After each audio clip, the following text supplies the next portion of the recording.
Good morning student. I am your social science teacher and my name is Mrs. Anita Singh.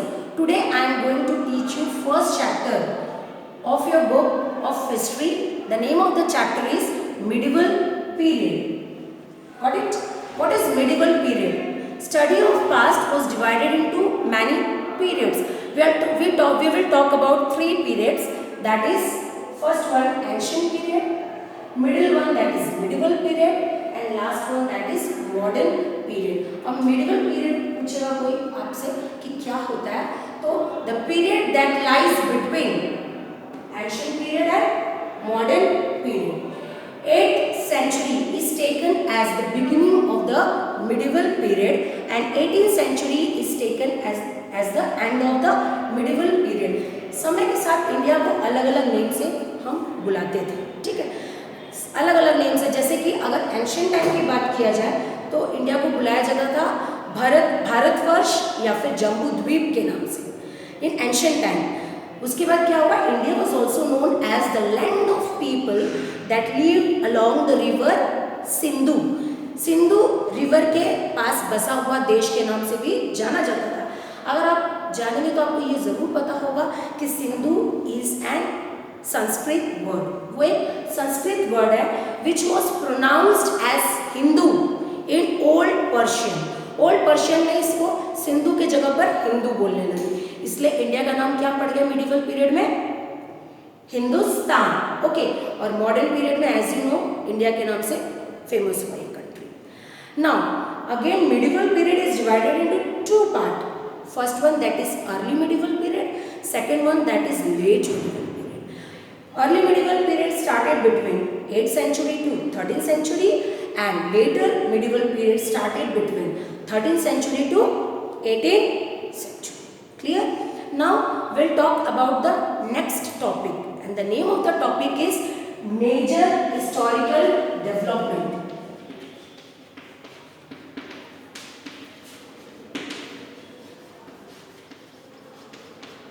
Major historical development. बहुत सारे development, historical development भी हुए इस medieval period में. Will just explain 4 point. The first point is coming of Muslim gave rise to mixed culture. कैसे? People from north and south interacted with each other. Hindu and Muslim also interacted with each other. जब लोग आपस में मिलने लगे, the culture that developed was known by the name Indian culture. इस तरह से इंडियन कल्चर का डेवलपमेंट शुरू हुआ. Now the second point that is political stability. Political stability क्या होता है? सपोज अगर हमारा गवर्नमेंट हो या राजाओं का भी राज रहा होगा उस समय, तो क्या होगा? पॉलिटिकल स्टेबिलिटी का मतलब होता है वो राजा बहुत लंबे समय तक राज्य करे. तो कोई भी गवर्नमेंट या राजा अगर लंबे समय तक राज्य करता है, वो एक प्लानिंग करता है. उस प्लानिंग करने के बाद उसी को इम्प्लीमेंट करता है उस प्लान को, तो वो इम्प्लीमेंट कर सकता है लंबे समय के लिए ताकि डेवलपमेंट ज़्यादा हो. लेकिन अगर गवर्नमेंट बार बार गिरती रहे, बार बार वोटिंग हो या फिर दूसरा राजा आए, फिर वो प्लान बनाएगा, तब तक तीसरा राजा आ जाएगा तो दूसरा प्लान बनाएगा, तो डेवलपमेंट पॉसिबल नहीं हो पाएगा. क्योंकि मिडिवल पीरियड में पॉलिटिकल स्टेबिलिटी थी, इसीलिए क्या हुआ, ट्रेड फ्लरिश्ड, टाउन और cities also developed. Now the third point, trade led to interaction of people from different parts of the world. जब ट्रेड आया तो लोग इंटरेक्ट करने लगे अलग अलग पार्ट्स के वर्ल्ड के अलग अलग पार्ट्स में एक दूसरे से मिलने लगे, तो इसके हिसाब से क्या हुआ, ट्रेड भी खूब ज़्यादा डेवलप्ड हुआ. Now the last point that is during this medieval period Islam also developed.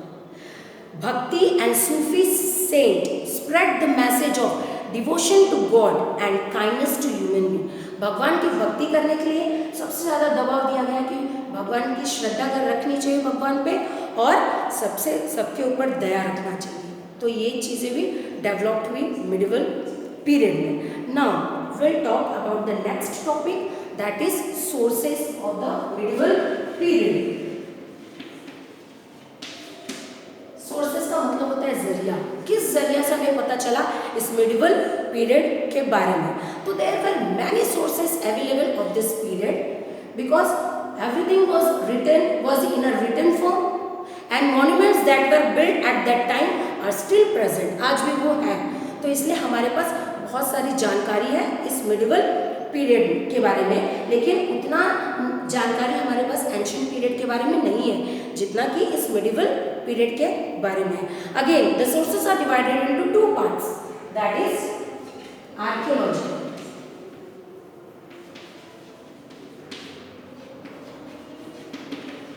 archaeological source and literary source।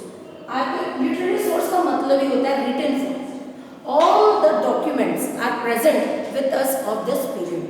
तो literary form का मतलब वही होता है, और दूसरा है archaeological source। archaeological source का मतलब क्या होता है, जैसे आपने क्लास 6 में ऑलरेडी पढ़ा है कि उसमें टेम्पल्स हो सकता है, ऑर्नामेंट्स हो सकता है, टोम हो सकता है। Coin also plays very important role in the archaeological source because it gives us important dates। हमको important dates और political event का भी पता चलता है इस coin से। Inscription भी बहुत important role play करता है because inscription कहाँ किया जाता था, caves में किया जाता था, stones पे की जाती थी, है ना। Even जो temples के जो wall थे उस पे भी inscriptions were done। Okay, now painting से हमें इस मिडिवल पीरियड के बारे में पता चला, क्योंकि पेंटिंग को देखने के बाद हमें ड्रेस पता चला उस समय का कि ड्रेसिंग सेंस कैसा था, food habits and kind of ornaments the people used to wear. These are the archaeological source of the medieval period which is still present. Now we'll talk about the literary source. Literary source includes many writing words since the paper was developed at that time। उस time तक paper develop हुआ था, तो almost all things present was in a written form on the paper पे लिखा गया, तो everything is stored till now। Now we'll talk about the one literary source, that is chronicles। chronicles होता क्या है, एक राजा है, ठीक है, वो राजा के बारे में और उसके राज्य के बारे में जो हमें बताता है, तो हमें कौन बता सकता है, हिस्टोरियंस। तो हिस्टोरियंस लिखते थे this chronicles according to the time के हिसाब से chronicles were written। One example of this is राजा तरांगिनी। ये बताता है किस राजा के बारे में, the king of Kashmir. Now the next literary source, that is autobiography and biography। Autobiography जैसे आपको पता है, अगर मैं अपनी कहानी लिखूंगी तो मैं खुद अपने ही हाथों से लिखूंगी, और बायोग्राफी का मतलब मेरी कहानी कोई और लिखेगा। तो ऑटोबायोग्राफी में से आप बोल सकते हो Tuzuk i Jahangir which was written by Jahangir, emperor Jahangir, और Baburnama which was written by Babur himself. और बायोग्राफी का एग्जाम्पल लिया जाए तो Akbarnama, that was written by Abdul Fazal, and Prithviraj Raso which was written by Chandra Bardai. ठीक है, these were the autobiographies and biographies of medieval period। and last one, that is travelogue। travelogues क्या होता है, ट्रैवलर्स जो इंडिया में आए, दे विजिटेड, या फिर कोई भी प्लेसेस में जो ट्रैवलर्स आए तो उन्होंने उस पर्टिकुलर प्लेस के बारे में कुछ चीज़ें लिखी, and that was known as travellers. तो ट्रैवलर्स कौन लिखता है, travellers, those who visit a particular place and write about that place.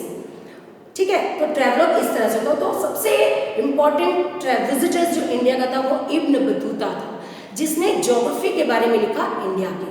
ठीक है, ठीक है बेटा, इसको इतने इस टॉपिक के लिए बस इतना ही है। You just go through the topic from your text book. अब कुछ भी प्रॉब्लम होता है तो you can call me. Thank you.